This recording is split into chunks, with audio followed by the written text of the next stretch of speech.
There's too many of you cry. Welcome back to the Stockwell Eldridge Show every Sunday, 10 a.m. here on AM 1280 The Patriot.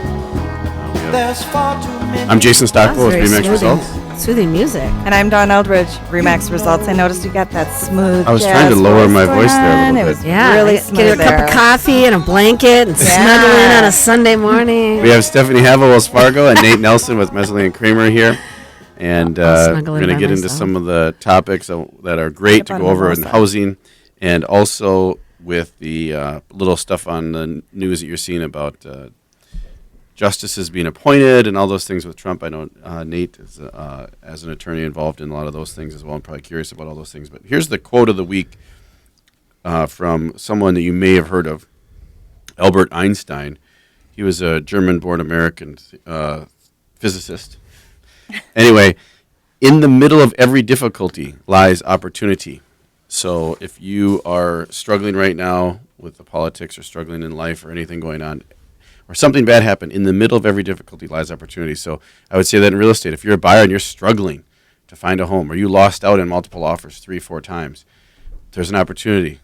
It's called us. So call us, and we'll help you find one, because we'll go after the non-MLS ones, the ones that aren't on the market. We have a very large pool of sellers that haven't. There's certain sellers out there that are more private. They don't want to raise their hand. Hey, look at me, I'm for sale, and here's all my pictures, and come in. Maybe they're embarrassed to work. Their house needs some work. Maybe they're just a private person. Maybe they don't want to just have people walking through their home. They want to do a private sale. Right. Well, and to touch on that, like before the break, we were talking about that renovation financing, and I think that's really an under advertised or utilized program. Because what it is, and again, we talked the other day where if you find that house, it's a great location, it's a great school district, but it's just not going to work for you because you're a growing family, you need more bedrooms, you need bathrooms, or maybe, like I said, you're a seller and you think we have to do all this work to it. Promote it. We can help you, and Jason Dunn will help promote this home as a renovation financing. And Stephanie, does it get contributed into the acquisition loan, or is it a home equity line loan? No, it's one loan. So you get the bids from the contractor of everything you want to do, and it's based off the future value. So based on all of those renovations, what the end appraised value is, and that's what we do the loan off of. So you can wrap it all into your financing when you purchase the home.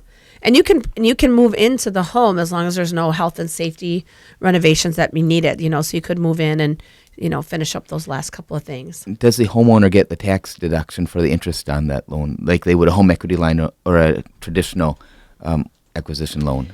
Yeah, they still get the typical mortgage interest deductions. It's just whether they would do it. It's like just any other regular conventional or FHA loan. Wonderful. It's just the fact that they get to wrap in all those things. So as a seller, don't worry about it. Talk to Donna, Jason, and like you said, might be the best way to go sometimes. Absolutely. And we can partner, get you connected with Nate, our renovation guy. We had a house that was on the market for 6 months, and everything's selling now, folks. So if you're a buyer, you need an advantage. And that advantage will be the brokers that you work with or the agents that you work with and their sphere and their influence and their knowledge. And it's important now if you're trying to find a home. Same thing as a seller, you need experience and someone who's going to get you the best price, but also maximize the price, but hold together the sale through the difficulties. So with that being said, though, I want to get to Nate Nelson with Mesley and Kramer. And I want to hear what's happening in the legal world. We're so involved, boots on the ground, every day, real estate. What's happening? Knock on wood, I haven't had to deal with any legal stuff, so that's awesome. But what's happening with the legal world right now, Nate? Many people are trying to see what's going to happen with the newly inaugurated President Trump. We're hoping to see tax reform, or if there's going to be any tax reform. There's whispers, of course, about corporate tax cuts, maybe cutting the individual tax rates to even capital gains rates. But that's all to be forthcoming.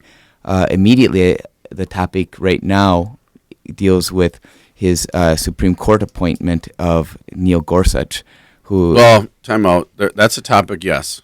But he's getting sued left and right for this immigration deal, isn't he? I mean, isn't that a topic that's going on right now, maybe as well? What's the merits of that? He's being sued left and right. And he probably will continue to be, though. And Nate's just figuring out how he can represent him on one of those. But I think those cases will probably be a long time coming before they hit the court system right now. It might be just a show kind of thing, right? Like, we're going to sue because... But to make the news, they want to sue, or is it a legitimate Well, it's like lawsuit? probably like Hillary with the email things. I mean, by the time, what was it, 2 years ongoing thing? But Like, is it a legitimate lawsuit? Are people making legitimate claims and lawsuits against this? I think I look at it more as to people who are trying to find out where does Congress come in on Trump?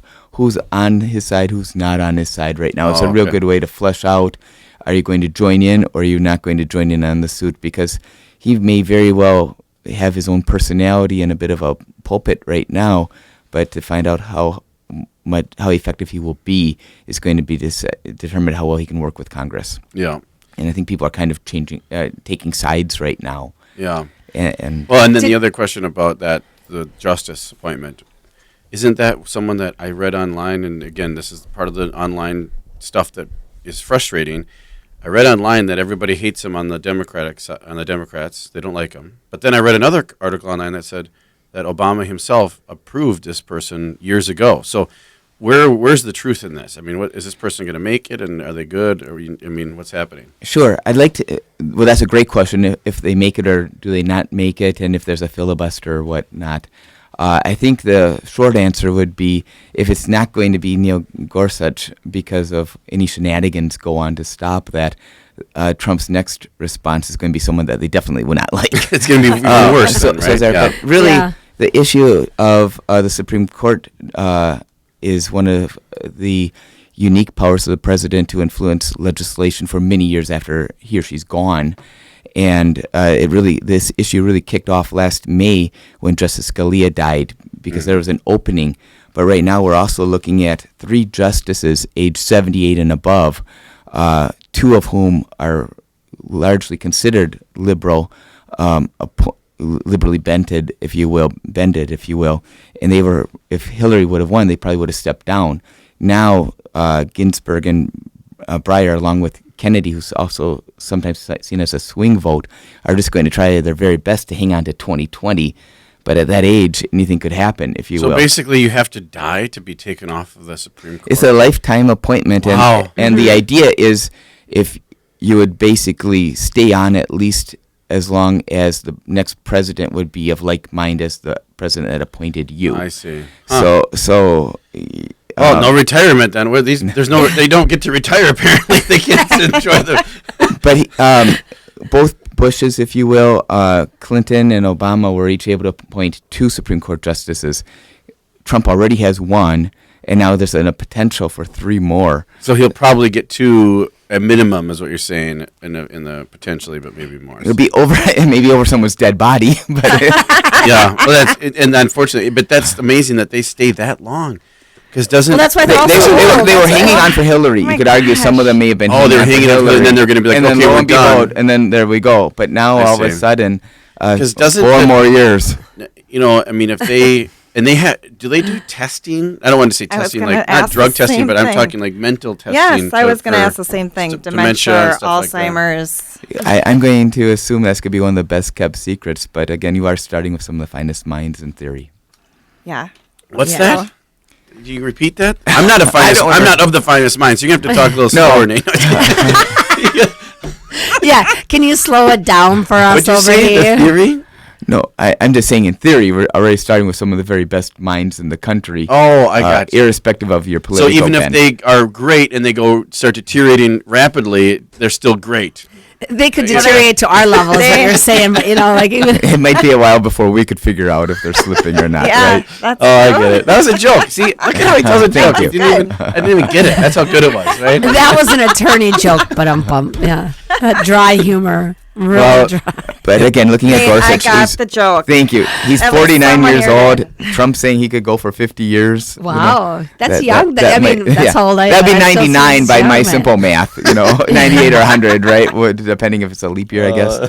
Yeah. But so go ahead, Stephanie. Well, I was just gonna say, maybe just a little bit off topic, but as far as like Trump and the tax laws, being an attorney and things like that, is there anything that you're seeing in your industry that was like, oh my gosh, this is what we've been waiting for, or this is a big change, or this is really going to impact us and we need to we're hoping that if there's a cut in corporate tax rates, that could really be a humongous trickle-down effect for large corporations. Here we go. Here we go with the old Reagan trickle-down economics. There you go. Didn't the Democrats already prove that doesn't work, right?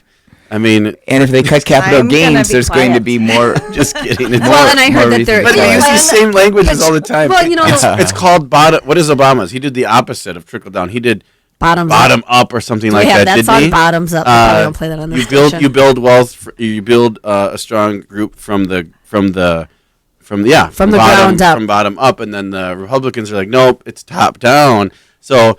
It's kind of like the glass half empty, glass full, maybe. Well, and it's really, I know we're going to have to wrap up shortly, but they were talking, I read an article about the mortgage interest deduction and how that's going to impact so many people. And then when they actually did the statistics on it. Elliot did that. Yeah. Was that Elliot maybe? Yeah. Is that where I heard it's not actually that many people that use it.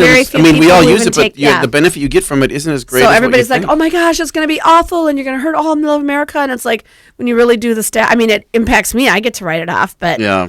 It does impact just like healthcare. The Obamacare impacted a lot of people too with unintended consequences. That would right. So maybe that's. I was thinking like in that. I'm not saying I'm for it or against it. The corporate tax and the trickle down or whatever. Maybe if it from a realtor, I guess I would be for keeping the deduction on your home interest. But and as a homeowner too. Yeah. Right. Anyway, so we're not trying to offend anybody out there, but if we did, great. No, I'm just kidding.